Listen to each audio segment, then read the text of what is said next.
Good morning student. कल का topic continue है अपने। मैं आपको ई और वी के डिफरेंसेस को एक्सप्लेन कर रहा था। मैंने आपको ऐसे भी समझाया था जैसे यहाँ लिख रहा है। अब मैं क्लियर डिफरेंस आपको समझा देता हूँ ना, और भी फिर कुछ चीजें होंगी तो मैंने ये सब ठहरा रखा ही है। अब देखो ई और वी का डिफरेंस, तो स्पेस कहाँ है मेरे पास, तो ये इंटरनल रेजिस्टेंस तो हटा दूं, है ना। सेल से रिलेटेड बात कर रहे हैं अपन। अब ई और वी क्या डिफरेंस है ji sir? E power of cell है, यानी ई सेल की क्षमता को दर्शाता है।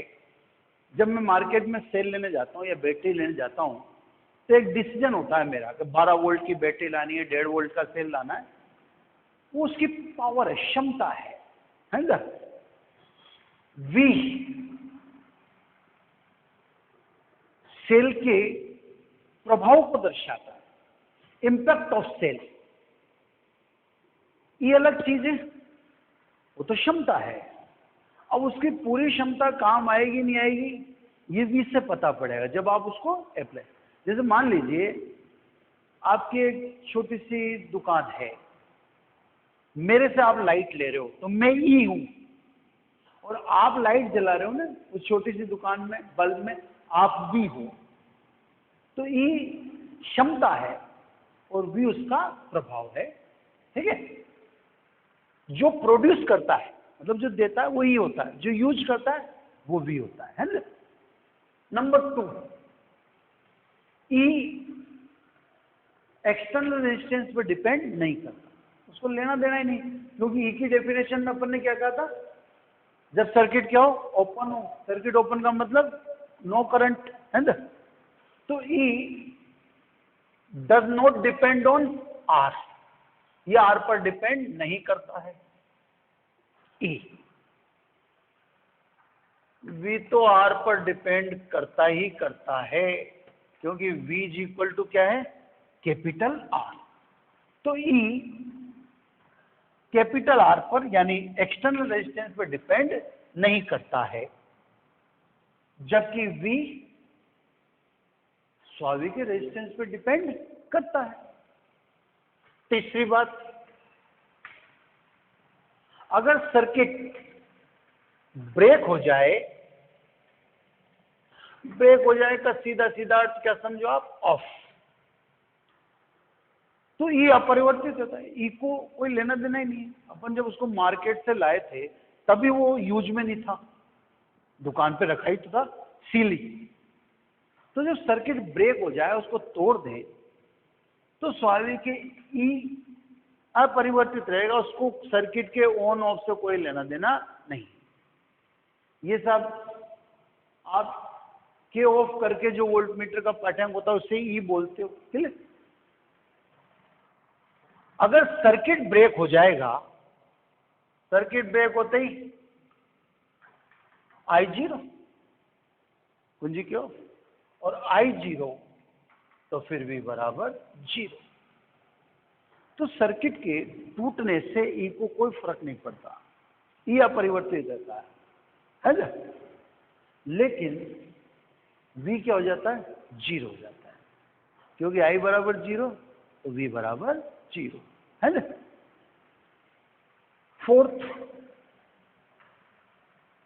है ना, फोर्थ में ई का यूज आप सेल, बैटरी आदि के लिए ही कर सकते हैं। जो जनरेटर हैं, जो प्रोड्यूस करते हैं इलेक्ट्रिसिटी, उसके लिए ही आप ई का यूज कर सकते हैं, और किसी के लिए नहीं कर सकते।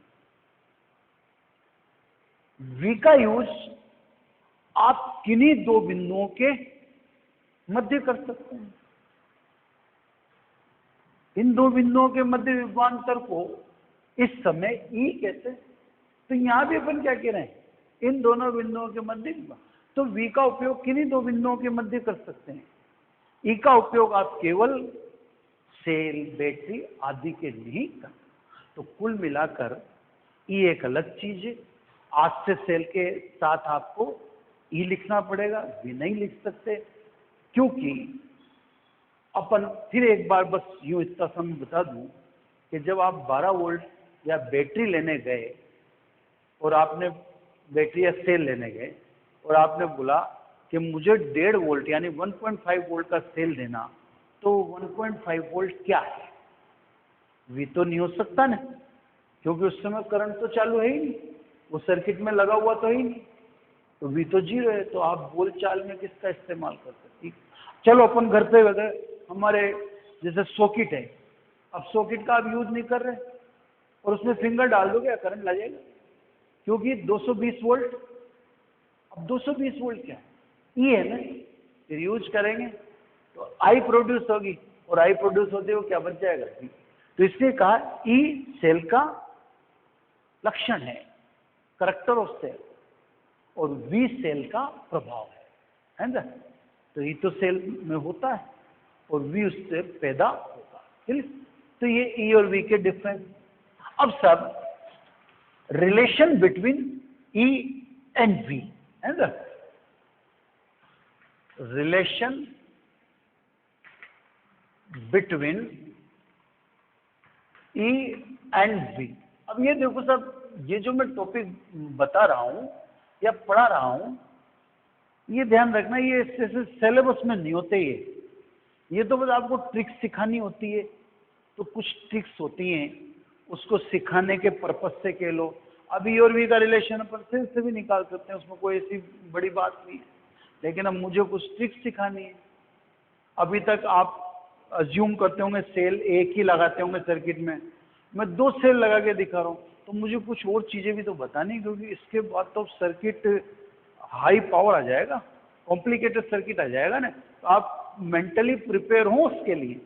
तो मैं आपको ई और वी का रिलेशन, ई वी और स्मॉल आर, उसमें इंटरनल रेजिस्टेंस भी आ जाएगा, तो वो रिलेशन भी दिखा रहा हूं और एक टेक्निक भी दिखा रहा हूं, और आप एक चीज जो सोच नहीं पा रहे होंगे वो भी दिखा रहा हूं, और प्रैक्टिकल भी दिखाऊंगा, है ना। तो ये एक मैंने टॉपिक ऐसे क्रिएट कर रखा है। ये सब मैंने 2 सेल लगा दिए, है ना। ये इंटरनल रेजिस्टेंस, ये एक और सेल लगा दिया, है ना। वो अभी तक आप इस मुगालते में होंगे कि एक ही सेल होता होगा, तो वो मैं आपके दिमाग में से गलतफहमी भी हटाना चाहता था, और मुझे कुछ और चीजें बता। अब आपको कह ही दिया कि इंटरनल रेजिस्टेंस के थोड़ के साथ लगा दें, है ना। अब 2 सेल होने की वजह से मुझे E1 R1 R2 लिखना पड़ेगा, और इधर मेरे को E1 E2 लिखना पड़ेगा। सेल का पॉजिटिव पॉजिटिव से कनेक्टेड है और नेगेटिव नेगेटिव से कनेक्टेड है। इसे समांतर क्रम कहते हैं, पैरेलल हिंदी में बोल देते हैं। अब यदि E1 ग्रेटर देन E2, इसका विद्युत वाहक बल अधिक है इससे, तो ये करंट देगा और ये लेगा, लेनी पड़ेगी सब, है ना। अब ये देगा, तो देने वाले को अपन कहते हैं डिस्चार्ज, हिंदी में इसे बोलते हैं निरावेशित। और ये ले रहा है तो इसको बोलते हैं चार्जिंग, ले रहा है ना, यानी हिंदी में बोलते हैं आवेशित। क्लियर? तो सब मैंने 2 सेल आपको जानबूझकर कनेक्ट करके दिखा है, पैरेलल, पॉजिटिव से connected to positive, negative connected to negative. Clear? अब आपको ए और बी के मध्य विभवांतर देखना है, पोटेंशियल डिफरेंस देखना है। ऊपर वाले के लिए जो डिस्चार्ज हो रहा है, यानी जो धारा दे रहा है, नीचे वाले के लिए जो धारा ले रहा है ना। तो देखो इसका एक तरीका क्या होता है वो देखो। पहले डिस्चार्ज वाले की बात करें। डिस्चार्ज, उस ब्रांच को उठा रहा हूं, देखो ऐसा कैसे उठाता हूं, ऐसा का ऐसा, ऐसा का ऐसा, उठा ले। ये स्मॉल आर, ये ई। अब मैंने क्या वहां तो E1 E2 लिखना जरूरी था मेरे लिए, क्यों वहां 2 सेल थे ना। मैं तो E और B का रिलेशन बता रहा हूँ, A और B के मध्य पोटेंशियल डिफरेंस यानी V निकालना है। E है इससे, तो उसको मैं E लिख रहा हूँ यहाँ पे ना। अब आपको क्या करना है, करंट का जिस वैसा का वैसा है, कोई आपको चेंज नहीं करना है, ये ध्यान रखना है। अब A और B के बीच में पोटेंशियल डिफरेंस विभवांतर कैलकुलेट करने का एक तरीका, ये इकलौता तरीका नहीं है। मैं आपको क्या बताऊं, सर्किट में बहुत सारी बातें कहनी रहती हैं। बस यूं समझो कि जहां जहां आपको पल्ले पड़े बात, उसको दिमाग में बिठाते जाइए। मेथड तो अभी आगे भी आएंगे, उनमें से एक मेथड ये भी है।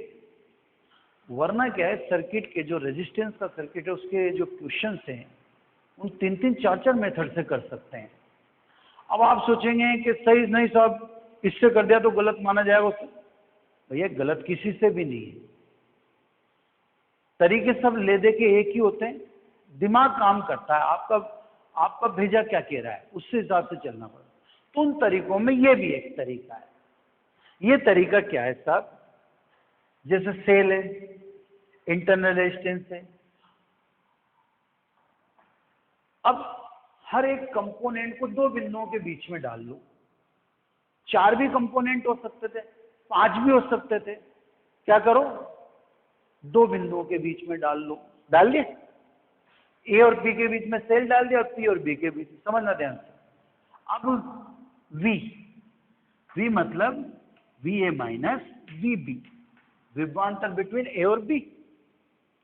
अब इसको कैसे लिखते हैं, मेरी बात, इसको ऐसे लिख दो बस, V A minus V P plus V P minus V B plus, जैसे चालू उसी क्रम में चलता रहना है। तो कैसे लिखते हैं, V A minus V B, इसको तो वी विभवांतर। 2 बिंदु के बीच में अब जैसे 3 चीजें हुई तो फिर एक और बिंदु होगा, फिर 4 हुई तो फिर एक और बिंदु होगा।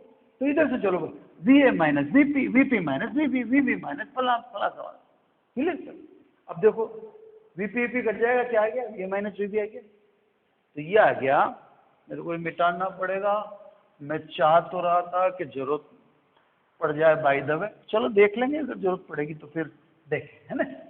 अब बोलो, इसको तो वी लिखना ही है मुझे, है ना। ये तो लिख दिया मैंने वी, क्लियर। अब यहाँ पे एक इससे जुड़ रहा है, सेल के पॉजिटिव से, दिख रहा है। बी किससे जुड़ रहा है, नेगेटिव से। अब ए हाई और पी लो, हाई यानी पॉजिटिव और पी नेगेटिव। तो हाई में से लो घटाएंगे, यानी उच्च विभव में से निम्न विभव घटाएंगे, तो पॉजिटिव आएगा ना, ये साइन मिलेगा। ए उच्च विभव और पी निम्न विभव, क्लियर। अब विभवांतर बोलो, ए और पी के बीच में विभवांतर कितना लिख रहा है, ई। तो ये ई प्लस, अब आगे चलो, अब पीछे देखना छोड़ दो, अब ए और बी के बीच में नहीं देखना, अब पी और बी के बीच में ही देखना। ये ध्यान रखना, पी और बी, पी पे करंट आ रही है, करंट हमेशा उच्च विभव से निम्न विभव आती है। तो कहां से कहां आ रही है, बी से आ रही है, तो बी किस पे हुआ, उच्च पर, और पी किस पे, निम्न पे। तो ये लो पोटेंशियल, ये हाई पोटेंशियल, यानी ये निम्न विभव, ये उच्च विभव, क्योंकि धारा हमेशा उच्च से निम्न विभव आती है। अब देखो धारा की दिशा, डी उच्च पर है और पी निम्न। निम्न में से उच्च घटाओगे तो माइनस, कम में से ज्यादा घटा रहे हो ना, निम्न में से उच्च तो माइनस। विभवांतर बोलो ओम के नियम से आई टू आर। अब आगे बात समझ में, यानी V is equal to E minus I R, है ना। ई की फॉर्म में लिखो तो ऐसे लिख दो, ई बराबर V प्लस आई आर। क्या दिखा, साफ दिख गया, E ग्रेटर देन V। तो जो सेल सप्लाई देता है उसका विद्युत वाहक बल अधिक होता है टर्मिनल वोल्टेज से। क्लियर? अब आ जाओ इस वाले की बात करें। अब वही चीज दोबारा सीखने को मिल रही है आपको ना, वही सेम चार्जिंग, वही सर्किट रहा, नीचे वाला उठाऊंगा ना। ए देखना वैसा का वैसा ही, कोई चेंज नहीं। ये बी नीचे वाला, करंट की डायरेक्शन ऐसी किसी बना दो, देखो दिख रही है ना। ये आर और ये ई, क्या करे सर, ए और बी के बीच में विभवांतर निकालना है। हर कंपोनेंट को एक बिंदु के बीच में डाल दो, दो बिंदुओं के बीच में डाल दो, डाल दिया दो बिंदुओं के बीच में सेल, और इधर भी दो बिंदुओं के बीच में कौन डाल दिया। करंट कितनी है, आई, वही पोटेंशियल डिफरेंस निकालो, V A minus V B, वैसा का वैसा चल दो, V A minus V Q plus V Q minus V B. Solve करने का तरीका है उसी फ्लो में। ये 3, 4, 5 कुछ भी हो सकते थे, उससे मेरे को कोई लेना देना नहीं है ना। जितने भी होते मैं तो लिखता जाता हूं, लिखता जाऊंगा। अब देखो सर, ए बैटरी के पॉजिटिव से, क्यू नेगेटिव से, बोलो हायर कौन, पॉजिटिव है, तो उच्च में से निम्न गया तो पॉजिटिव आएगा। दोनों के बीच में विभवांतर बोलो ई, मैंने ए टू की जगह क्या लिखा हूं, ए लिखा है ना। अब उधर आओ, अब मैंने कहा ना क्यू के पहले मत देखना, देखा तो ही कर, अब क्यू और बी के बीच में ही देखो, क्यू और ए के बीच में मत देखो, वो तो काम हो चुका है ना। अब देखो कौन हायर, बस यही देखना होता है हायर कौन। करंट कहां से कहां जा रही है, क्यू से भी जा रही है। करंट हमेशा उच्च विभव से निम्न विभव जाती है, हाई पोटेंशियल से निम्न विभव। तो हाई पोटेंशियल कौन, क्यू, लो पोटेंशियल कौन, बी। तो क्यू से बी जा रही है, तो हाई में से लो, हाई में से लो तो पॉजिटिव, उच्च में से निम्न घटाया ना, धन आएगा, पॉजिटिव आ गया। क्यू और बी के बीच में पोटेंशियल डिफरेंस विभवांतर ओम के नियम से आई इंटू आर, यानी V is equal to E plus I R, या इसको अगर E की फॉर्म में लिखो तो E बराबर V माइनस आई आर। क्या समझे? इसका मतलब E लेस देन V। तो सब जो धारा लेता है उसके लिए का मान कम होता है। तो अब आपसे कोई पूछे क्या टर्मिनल क्या विद्युत वाहक बल कैपिटल ई सदैव V से ज्यादा होता है? नहीं, सदैव V से ज्यादा हो ही नहीं सकता। क्यों? आप देख रहे हैं ना, जो सेल करंट देगा सर्किट को उसके लिए E ग्रेटर देन V, और जो करंट लेगा उसके लिए E छोटा हो जाएगा V से। तो सदैव E V से बड़ा नहीं होता। आप ऐसे समझो जैसे सॉकेट से आप अपना मोबाइल चार्ज कर रहे हो, ये 2 वाट है ना, या आप मोबाइल चार्ज कर रहे हो, ठीक है। अब इसके बीच विद्युत वाहक बल ज्यादा है, ए और बी के मध्य विभवांतर से, तभी तो ये धारा दे रहा है, तो इसके लिए तो E ग्रेटर देन V है। लेकिन आपका मोबाइल तो करंट ले रहा है, इसमें भी बैटरी लग रही है ना, ये तो ले रहा है, तो ले तभी तो रहा होगा जब आपके सेल का विद्युत वाहक बल कम हो। भाई अब V ग्रेटर देन हो गया है ना। जैसे मान लीजिए ये तो था साहब सपोज 12 वोल्ट, ये आपकी बैटरी है 9 वोल्ट। अब 12 वोल्ट सप्लाई देगा है ना। अब मान लीजिए इंटरनल रेजिस्टेंस अपन ने मान लिया 2 ओम, क्लियर, और करंट मान ली अपन ने 1 एम्पियर। तो ये बैटरी कितने वोल्ट की थी? 12 वोल्ट की। ये इसका ही हो गया। अब इसने सप्लाई दी तो बैटरी खुद कितना खाएगी? बैटरी के अंदर ड्रॉप हो जाएगा ना इंटरनल रेजिस्टेंस से। कितना पतन हुआ विभव का? 2 वोल्ट का पतन हो गया। तो बाहर कितना निकलेगा? 10 वोल्ट। तो 12 वोल्ट की बैटरी थी, क्लियर। ऑन की, ऑन करते ही इंटरनल रेजिस्टेंस पर कितना वोल्टेज ड्रॉप हो गया? खुद सेल कितना खा गया? 2 वोल्ट। 12 वोल्ट में से 10 वोल्ट, 2 वोल्ट सेल खा गया, तो V कितना हुआ? 10 वोल्ट। तो बाहर वोल्टेज कितना है? 10 वोल्ट। बैटरी से मोबाइल की कितने वोल्ट की? 9 वोल्ट की। तो 10 वोल्ट क्या 9 वोल्ट से ज्यादा नहीं है क्या? है ना। तो जो ले रहा है बैटरी तो ले रही है, इसका मतलब इसका E कम है, V ज्यादा है। जब ले रहा है, धारा तो सदैव उच्च से निम्न की तरफ ही जाती है। तो देखो ये 12, ये 10, ये 9। तो इधर तो देखें जो दे रहा है उसके लिए तो 12 बड़ा है 10 से, और जो ले रहा है उसके लिए देखो 10 बड़ा है 9 से, है ना। तो साहब अपन जनरली क्या कहते हैं? E greater than V। तो अपन जनरली क्यों कहते हैं? क्योंकि अपन सर्किट में क्या मानते हैं? एक सेल ही तो मानते हैं अपन। तो सामान्यतः जो सेल सप्लाई देगा उसी को मानते हैं। एक सर्किट में 10 सेल कौन क्यों लगाएगा? ये तो मैंने लगा के दिखा दिया आपको। ये इसलिए दिखा दे कि आपसे कोई पूछ ले कि सब E सदैव V से बड़ा होता है, तो आप जवाब दे सकते हो कि नहीं भाई ऐसे नहीं। तो इन जनरल तो E और V का रिलेशन कौन सा माना जाएगा? ये तो स्पेशल केस हो गया। तो ये तो स्पेशल इसलिए हो गया क्योंकि ये किसके लिए? चार्जिंग के लिए।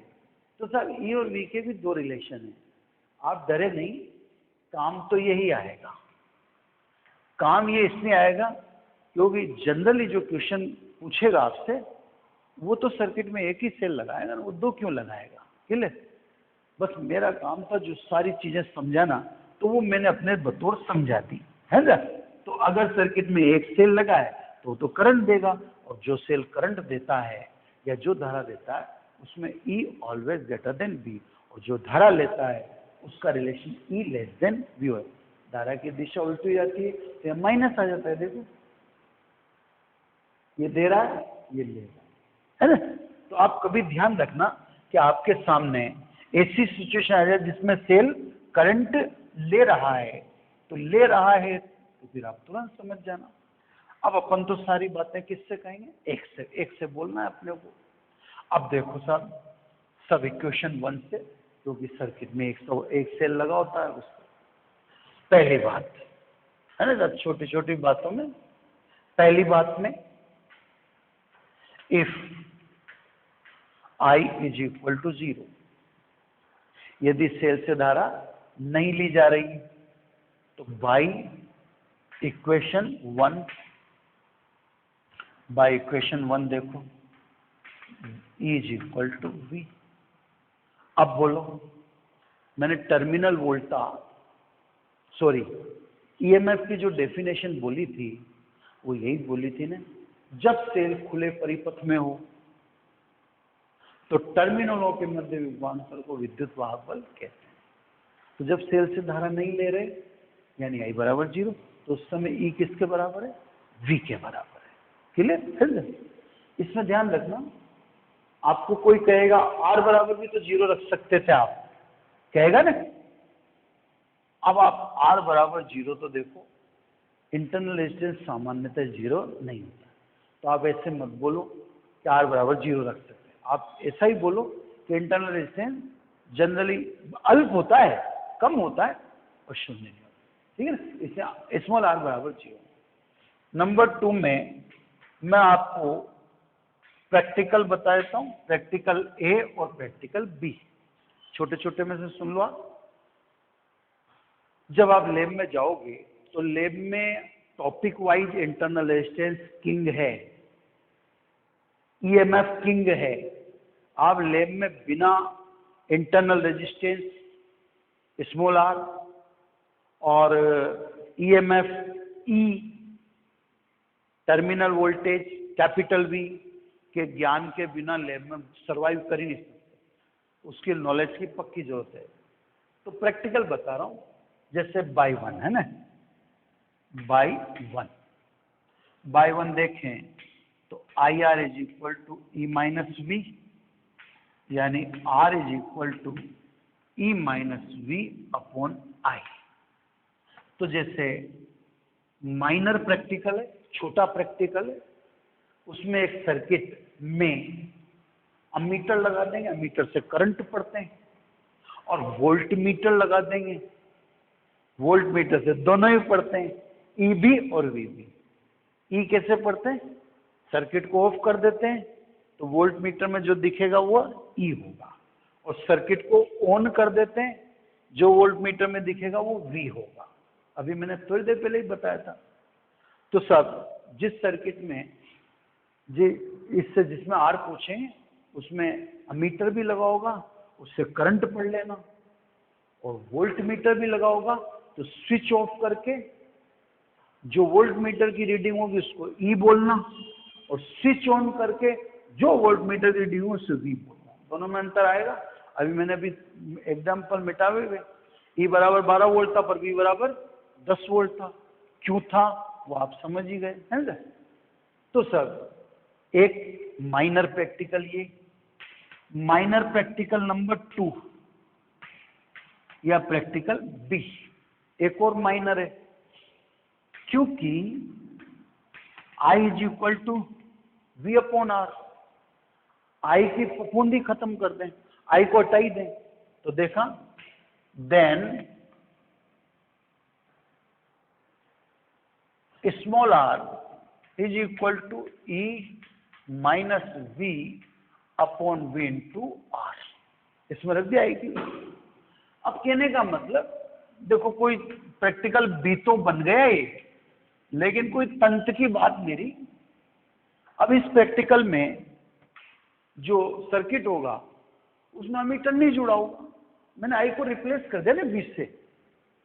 अब यहां पे जुड़ा होगा रेजिस्टेंस बॉक्स, है ना? तो रेजिस्टेंस बॉक्स जोड़ देंगे। रेजिस्टेंस बॉक्स वह बॉक्स है जिसमें से जो भी रेजिस्टेंस आप प्रोड्यूस करोगे वो आपको ज्ञात होगा। मतलब जैसे अब एग्जैक्टली तो नहीं कह सकता मैं, पर ऐसे लकड़ी का डिब्बा टाइप का होता है ना?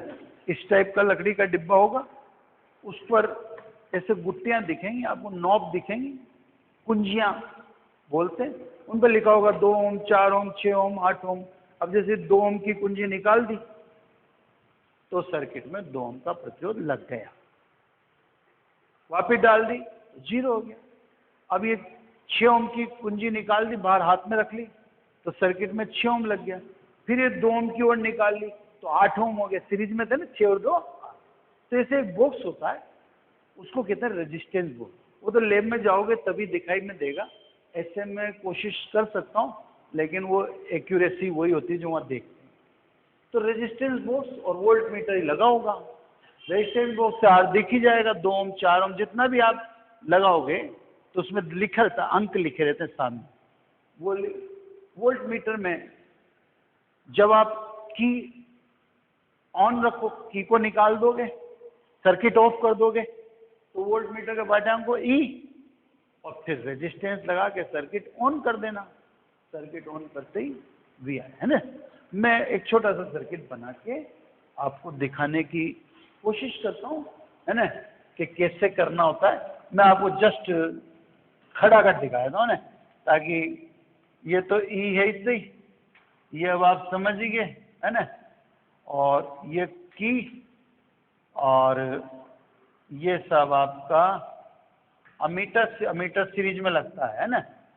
और ये आपका आरबी का मतलब रेजिस्टेंस बॉक्स, और ऐसे अपन दिखाए हूं तो यूं दिखा देता हूं मैं आर, है ना? और यूं वोल्ट मीटर पैरेलल। अब पैरेलल का मतलब देखो, यहां लगा दो, यहां लगा दो, यहां लगा दो, एक ही बात है।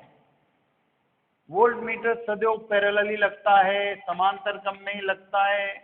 मैंने 3 जगह जोड़ा ना, कहीं भी लगा दो, कहीं भी है ना, वो सब जगह एक ही रीडिंग देगा। क्योंकि आप देखो कहीं भी से कंफ्यूज मत हो, समांतर क्रम में विभवांतर सदैव समान होता है। अपने खोपड़े में इसको फिक्स कर लो, इसके बिना काम चलेगा, आप सर्वाइव ही नहीं कर पाओगे। तो अब वोल्ट मीटर मैंने यहाँ जोड़ दिया, यहाँ जोड़ दिया, वहां जोड़ दिया, उससे क्या हो गया, कहीं भी जोड़ो वो तो समांतर क्रम में।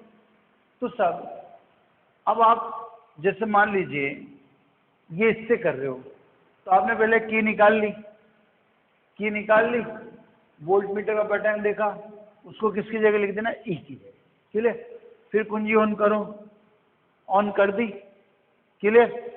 अब अमीटर का पैटर्न देखो, why, ammeter always in series, उसको आई बोलोगे, वोल्ट मीटर का पैटर्न को क्या बोलोगे, वी, क्लियर। तो कुंजी के ऑफ रहती है तो इसके पैटर्न को ई बोलते हैं। इससे करना है प्रैक्टिकल, इंटरनल रेजिस्टेंस कैलकुलेट करना है, स्मॉल आर। अब आप क्या करो, अमीटर लगा, लगे रहने दो, अमीटर की जरूरत ही नहीं है। अब आप क्या करो, पहले स्विच ऑफ करो, स्विच ऑफ करते ही वोल्ट मीटर में देखो, वोल्ट मीटर में क्या दिखा, इसको तो क्या लिख दो, ई, क्लियर।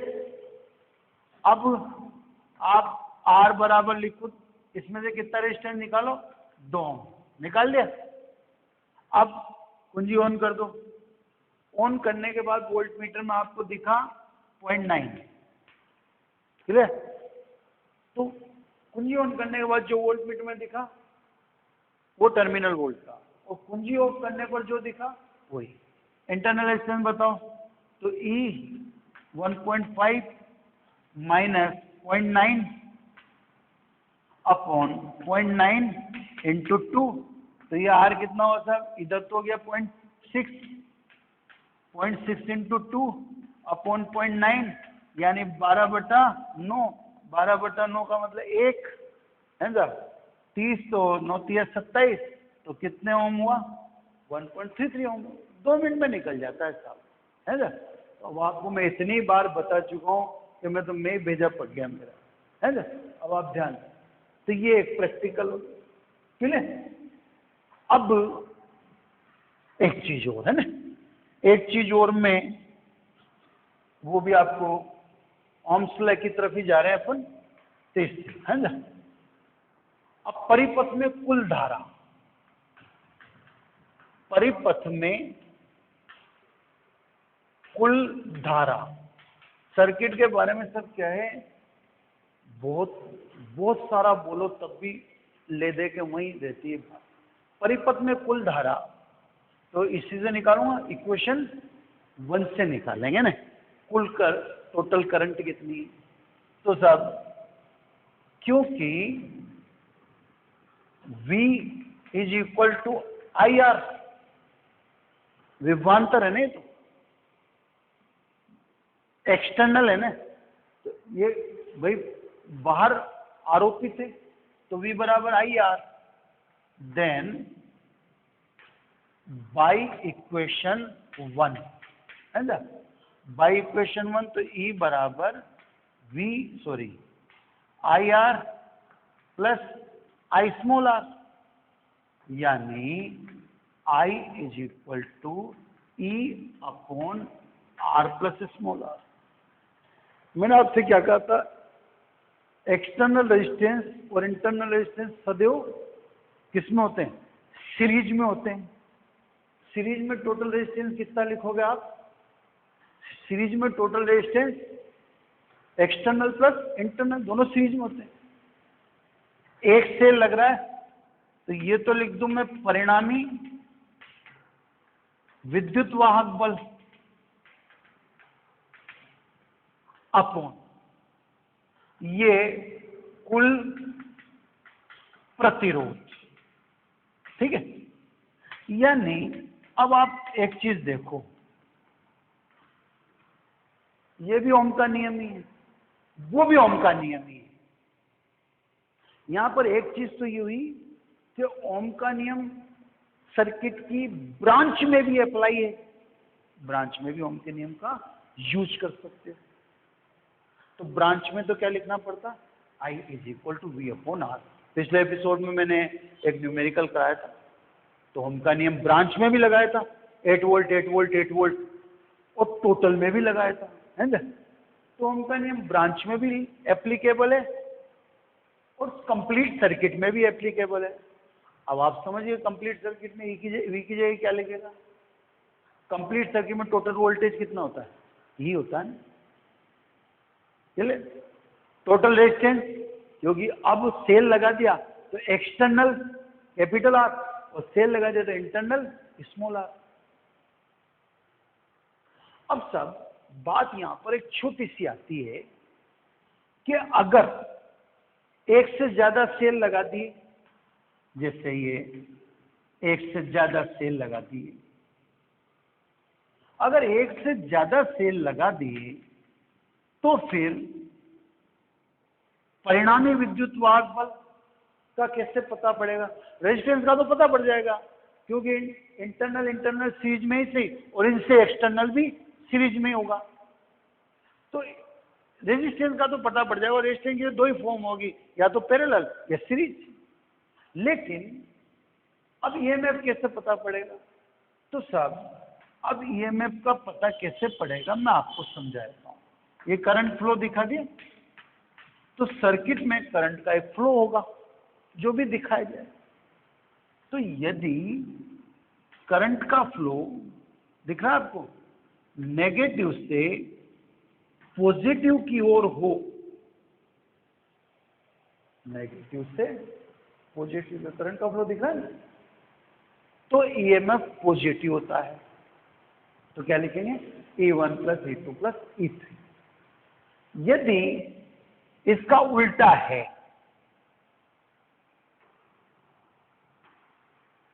अब पॉजिटिव से नेगेटिव हो गया, तो यदि परिणामी विद्युत वाहक बल के लिए चिन्ह परिपाटी का इस्तेमाल करते, यदि सेल में धारा की दिशा नेगेटिव से पॉजिटिव की ओर हो तो ईएमएफ पॉजिटिव होता है, पॉजिटिव साइन से दर्शाते हैं। और यदि पॉजिटिव करंट की डायरेक्शन पॉजिटिव से नेगेटिव हो, पॉजिटिव से नेगेटिव हो, तो माइनस साइन का इस्तेमाल करते हैं। जैसे अब टोटल ईएमएफ बताओ, टोटल ईएमएफ कितना हुआ, ये तो नेगेटिव से पॉजिटिव है, नेगेटिव तो E1 + E2, बट ये पॉजिटिव से नेगेटिव तो -E3। तो इसका अगर मैं रिजल्टेंट टोटल पूछूं तो आप क्या बोलोगे, ये में E1 + E2, ये तो पॉजिटिव है, लेकिन इसके लिए क्या बोलोगे, माइनस, है ना। तो सब कुल करंट यहां से निकल, तो ये E और V का रिलेशन है। अब सेल में बच्चों बस सीरीज और पैरेलल यानी कॉम्बिनेशन ऑफ सेल रह गया, बाकी छोटी छोटी क्लिप में बता ही दिया आपको।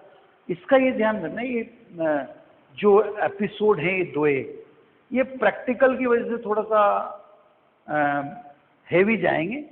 हेवी जाएंगे मतलब एक एक बात को 5-5 4-4 बार कहा हुआ हो सकता है, तो उसको अदरवाइज न लें आप। वो क्या वो प्रैक्टिकल में आपको दिक्कत होती है, इसलिए यहाँ पे ऐसा तैयार करना पड़ता है। कई बार बीच में रुकना भी पड़ता है, कभी कंफ्यूज भी आ रहा है, तो हो सकता है 1-2 एपिसोड में ऐसा लगे आपको, ताकि कल से वही रिटर्न में आई जाएंगे। Okay, thank you.